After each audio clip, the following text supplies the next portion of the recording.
to him, the Shaykh with his official position, he used to get given a car by the government or the authorities for his official position as the Mufti, etc. So every so often, they would replace his car with a newer model or whatever it was. They would replace his car every so often. So on one occasion when that time came to have his car replaced, the people that came to him, his people, they came to him and said, Shaykh, we need to replace the car. Which one would you like? Which other car would you like to have to replace the one we have now? The Shaykh said, why? What's wrong? Is there something wrong with the car? Has something happened to it? We need to replace it. They said, no, Shaykh, this is just the way it is.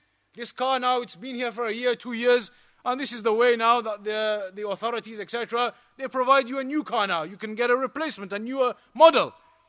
So the Shaykh said, okay, what about Chevrolet? That American brand, Chevrolet. It's popular in Saudi Arabia. And it's not a brand which is highly regarded. It's not what you would think in this country as your BMW or Mercedes or whatever you say. It's more like the Ford Fiesta or something. So the Shaykh said, what about Chevrolet? They said, Shaykh, no, the Chevrolet, that's not befitting, Shaykh. It's a very low type of model, a very cheap type of car. We need to get something higher up, something more befitting for your status. So the Shaykh replied and he said to them on that instance, he said, why? The grave that we're going to be buried in, my status, your status, the person who's got no money in his pocket, the grave we are all going to be buried in, that soil, is that going to be different for different people? Am I going to be in a soil made out of gold, for example? The soil we're going to be buried in, the grave we're all going to go to is going to be the same. So what difference is it now you're telling me if the Chevrolet isn't good and this other company is better, we need to get that?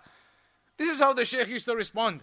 Nowadays the people of authority, without even thinking, you go straight to the most expensive items and the most expensive cars. But this was the modesty and the humbleness of the Shaykh, and this is how he used to